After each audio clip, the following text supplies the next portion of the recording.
Hey, Dan Benson from Zen Healthcare IT here. For this week's video, we wanted to do something a little bit different. For the past year, we've been working on our HITRUST CSF certification, and it has helped us supercharge our company's policies and procedures when it comes to cybersecurity. Now that our Gemini Integration Platform has officially received HITRUST CSF R2 certification, we wanted to share some helpful tips for anyone looking to enhance their own cybersecurity efforts. For those who aren't aware, HITRUST CSF is a certifiable framework that provides organizations with a comprehensive approach to regulatory and standards compliance and risk management. It is the gold standard in cybersecurity certification for healthcare IT organizations, and we spent over a year reinforcing and documenting over 499 controls that helped us refine our security practices, policies, and procedures. Here are 3 things your healthcare organization can do today to enhance security. Number 1, dramatically reduce risks associated with phishing.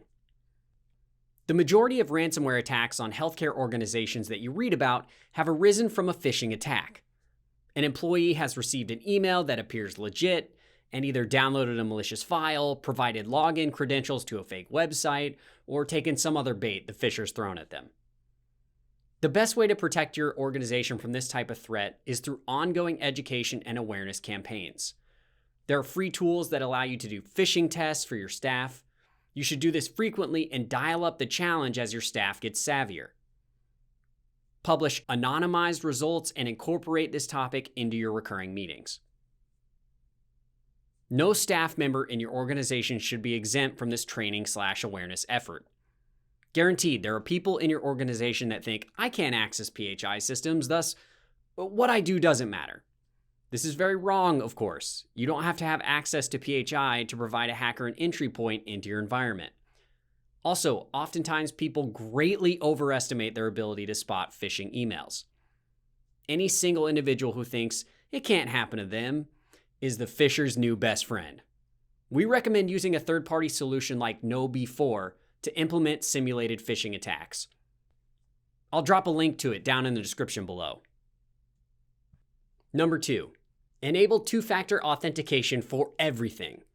There are no systems you use in your organization that should be exempt from two-factor authentication. Focusing specifically on interoperability use cases, when reviewing our clients' own Mirth Connect deployments, we rarely see MFA enabled.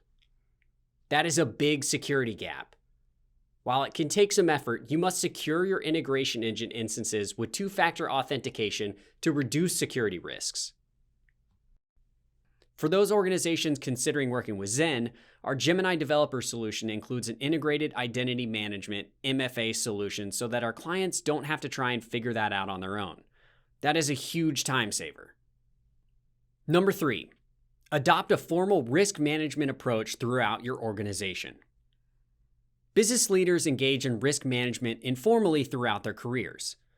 CISOs are fully trained in all aspects of risk management, but there is a big difference between risk management being assessed and reviewed at the executive level versus embracing and operationalizing risk management throughout the entire organization.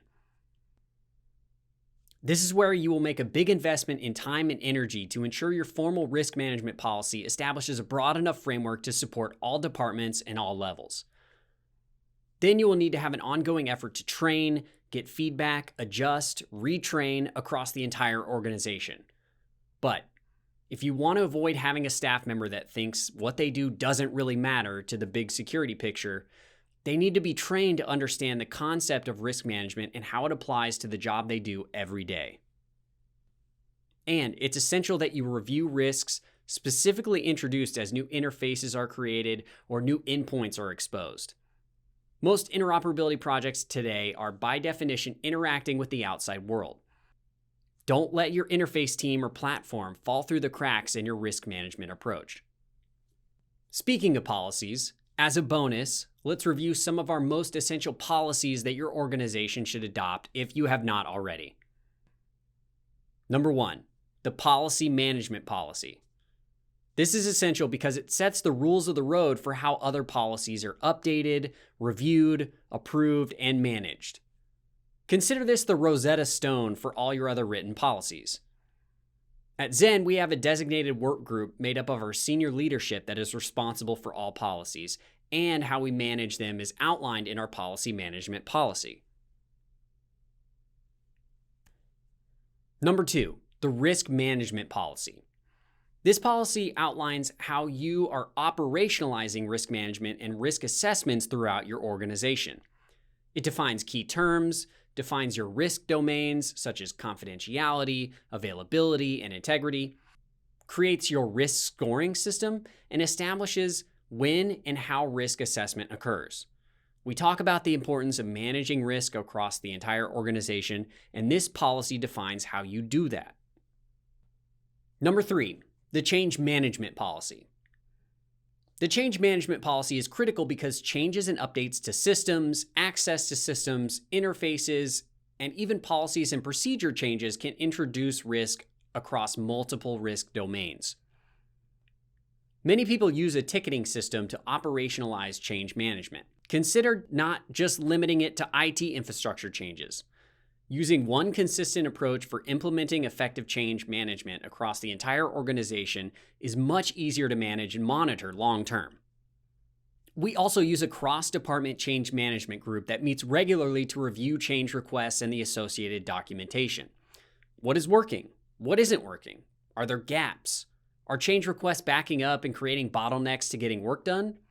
Are the appropriate risk assessments occurring regularly? Are change ticket backout plans documented consistently? Similar to risk management, and they are closely linked, this is a policy that must become a natural part of your workflow and needs to evolve as your organization grows and changes. Number 4, the access management policy. This establishes the critical business rules for who can access what data and when. It should apply to any person who has access to your environment, and what level of access they should have, regardless of whether they're an employee or not.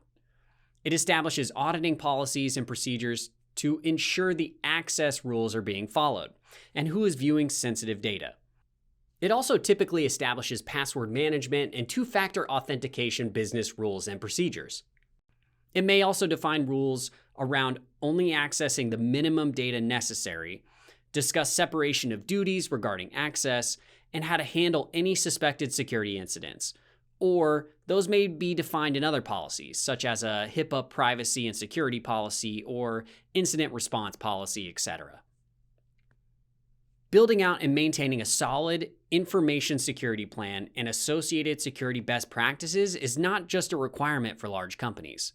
It requires a large investment in time up front, but if you put together a solid roadmap with great policies and procedures, maintaining and updating those best practices is much easier. But the most important thing to remember is that your policies and procedures cannot just be words on paper sitting in a shared folder. This must translate to real actions performed consistently and daily work performed across your entire organization. Okay, that's it for today's video. Thank you so much for watching. Once again, my name is Dan Benson from Zen Healthcare IT, and we will see you in the next one.